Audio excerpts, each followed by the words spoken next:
एक परिवार में एक नई नवेलन दुल्हन आ गई। तो वह कबीरपंथी की बेटी थी, क्योंकि जो कुंवारी लड़की है एक दिन दुल्हन बनती है और उसके बाद उसका महत्व समाज में हो जाता है। हर कुंवारी लड़की को दुल्हन बनना होगा, लेकिन याद रखिए हर कुंवारी लड़की को हर कला का ज्ञान कुंवारी अवस्था में ही ले लेना चाहिए, नहीं तो ससुराल में दुख होगा। ससुराल में जाने से पहले आप नहरा में ही ट्रेनिंग ले लीजिए, कैसे रोटी बनाया जाता है, कैसे दाल बनाया जाता है, कैसे सब्जी बनाया जाता है, कहां बैठा जाता है, कहां खड़ा होना चाहिए, कैसे बोला जाता है, कैसे व्यवहार किया जाएगा, पति के साथ कैसे रहना चाहिए। हर माँ बाप को कुंवारी लड़की को ये ज्ञान दे देना चाहिए ताकि उसको दिक्कत ना हो। अभी आप लोग कहाँ हैं? अभी आप लोग नहरा में बैठे थे। ये सत्संग स्थल नहरा है।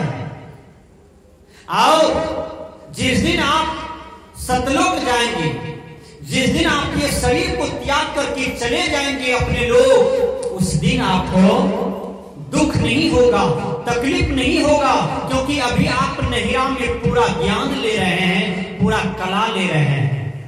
ध्यान दीजिए। तो वो नई नवेलन दुल्हन जो थी वह ससुराल गई।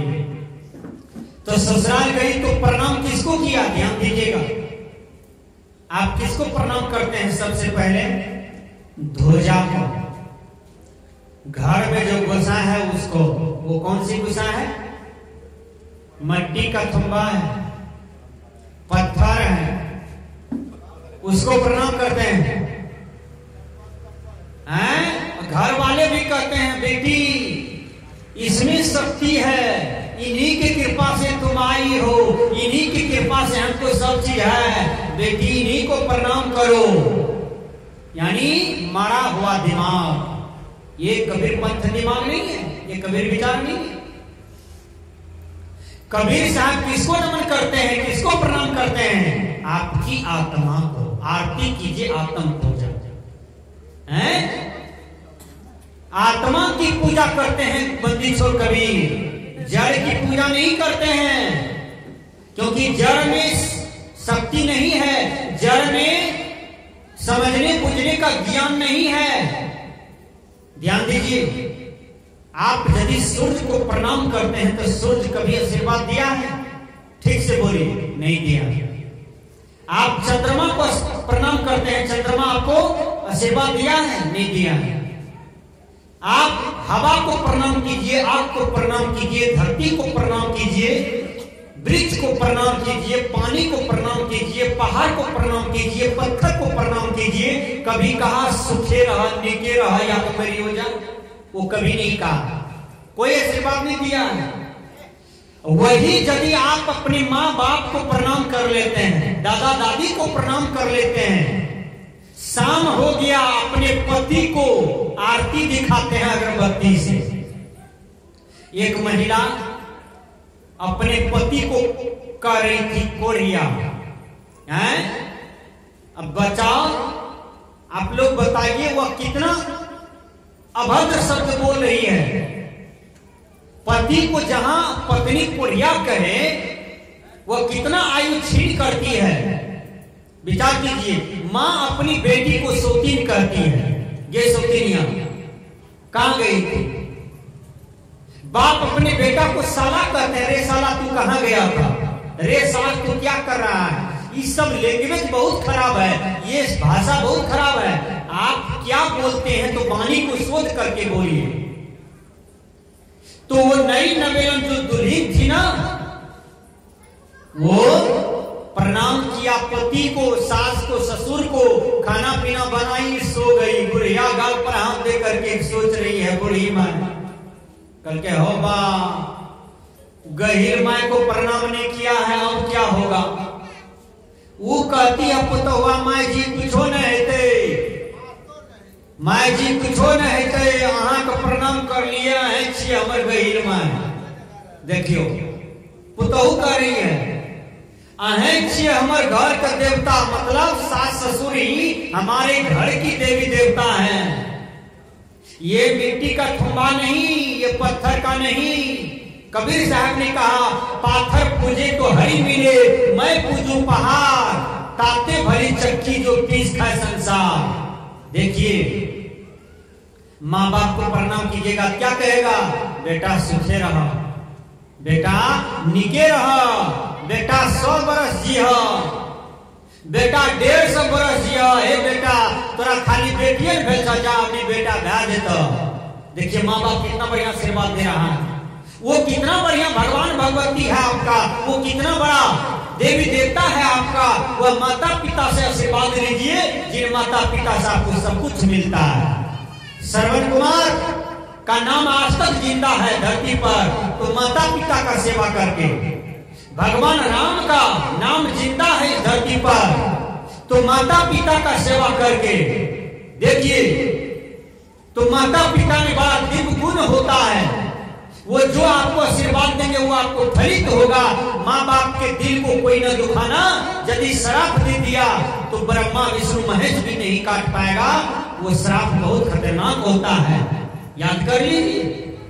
इसलिए हमने कहा तो दुल्हन जो थी वो कहती है मैं घर ही में तीर्थ माने मंदिरवा की कर जेबे। हे मां मंदिर का मूर्ति भगवान आप ही हैं, आप ही का पूजा करेंगे। तो सुबह सुबह वो झाड़ू लगा रहे थे। एक महात्मा जी जा रहे थे, महात्मा जी कहते हैं बेटी इतना सवेरे? कहा बाबा सवेर में भी अबेर हो जाता है। हाँ बाबा सवेर में भी अबेर हो जाता है। फिर महात्मा जी कहते हैं बेटी जन्म हो गया? कहा जन्म हो गया। का कितना उम्र है? का मेरा उम्र है 8 बरस। ससुर जी सुन रहे थे बैठक से।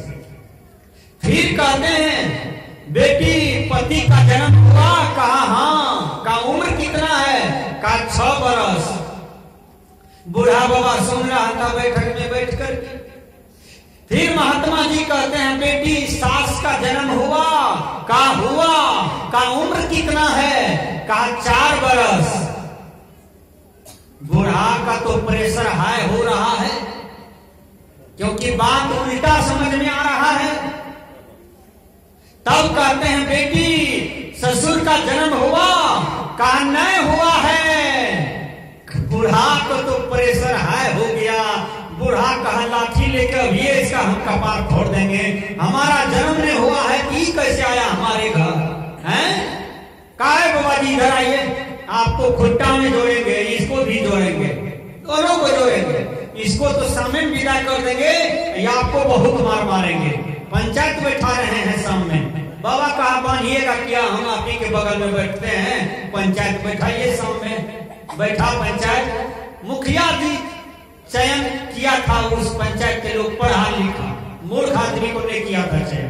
पंचायत शिक्षित था, तो समझदार विवेकवान चरित्रवान होनहार इंसानियत पढ़ा लिखा था, होनहार आदमी को मुखिया बनाया था। सरपंच भी वैसा ही था, तगड़ा। शिक्षित पंचायत था तो तगड़ा मुखिया सरपंच आया फैसला के लिए। मुखिया जी कहते हैं बाबा क्या सब बात हो रहा था दोनों में? का पुतहुआ से पूछा जाए तो पुतहुआ कहती है। बाबा रास्ते से जा रहे थे तो बाबा प्रश्न किए बेटी इतना सवेरे? कहा बाबा सवेर में भी अबेर हो जाता है। का इसका मतलब क्या होता है? का इसका मतलब ये होता है कि ये जवानी मेरा सवेर है। यानी सवेरा किसको कहते हैं? जवानी को। मौत रूपी थपेरा यदि लग गया तो इसको अबेर कहते हैं। ध्यान दीजिए, यानी जवान में भी मर जाता है, इसलिए हम जवानी में चेत गए। भक्ति कर जवानी में, नहीं तो यकीन जेता चुल्हानी में। जो जवानी में भक्ति नहीं किया उसका अकीद चुल्हानी में भी जा सकता है। ध्यान दीजिएगा। कहा ठीक है, जवाब तो मिल गया। बुरा कहता है बाबा जी बात छिपावे छे मुखिया जी, और बात छे। कल के बतावा हो पुतहुआ पुतहुआ कहती है बाबा, प्रश्न ये है बाबा कहा बेटी है जन्म भला कलिए, हाँ उम्र कितना है, कहा 8 बरस। तोरा 8 बरस भेल छा? कल के हाँ बाबा 8 बरस हुआ है। हाँ मुखिया जी 8 बरस हुआ है। कहा कैसे? कहा मुखिया जी 8 बरस मेरा इसलिए हो रहा है कि 8 बरस पहले हम गुरु जी को माला और मंत्र का धारण किए हैं। जब गुरु के चरण में आए हैं तो 8 बरस हुआ है हमारा, इसी को हम लोग वर्ष कहते हैं। नहीं 70, 80 बरस, 90 बरस वाला जो बूढ़ा बूढ़ी है ना, ये बरस को हम लोग टकौआ मानते हैं। असली वर्ष उसको मानते हैं जब हम गुरु के शरण में माला दीक्षा ले लिए, मंत्र ले लिए हैं, इसको हम लोग वर्ष मानते हैं। मुखिया जी कहते हैं बाप रे, बड़ा पहुंचल पुतहु है, बड़ी पढ़ल लिखल है, बड़ी होशियार है, इसका ससुर इसका शिकायत झूठे करता है। तब फिर कहते हैं बूढ़ा बाबा और बात से मुखिया जी और कहन बोले ले, कल के और की बात, कल के बात दूसरा नंबर कही छे, कल के की पति के जन्म भेला, कलिए हाँ, कल के उम्र तो कहलिए 6 बरस हैं, हमर बेटा जी 2 साल घटले छे हैं, विचार करता है मुखिया जी। कल के ये कर अर्थ बताबियो, कल के एक अर्थ भेले जब हम चेतलिए न, हमें एते आइलिए तो 2 साल के बाद एकरा हम दिलिए माला दीक्षा, तो 4 बरस भेले न, 2 बरस हम एकरा आगा या 4 बरस के बाद दिले हैं, 2 बरस के बाद दिलके। कल के ठीके कहलो का विचार करियो। कल के सास के उम्र, कल के मुखिया जी कंटा ढंग से विचार करियो, न्याय करियो।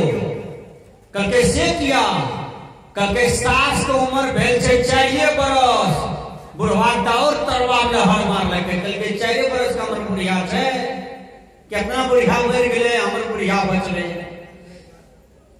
कल के जब हमर पति चेतले तब ओकरो चेतलिए, पूछियो बहुत दिन के बाद ये माला लेके 4 बरस भले कि नहीं माला लेला, पूछियो कल के हाँ। आ कल के एकरा कहे छी लेल त ई कहे छै नहीं हमरा गला में कंठी नहीं धारे छै, हमरा बद्धिए चक्की धारे छै, एकर जन्मे नहीं भेल छै। पूछू मुखिया जी कल के हे हो पागल तोहर पुतो नहीं छो, पागल तू ही छो हैं, जजमेंट भाग ले ओकर पुतो कर। तो विचार कीजिएगा सज्जनों, जब तक गुरु के शरण में नहीं आइएगा तब तक कल्याण नहीं होगा।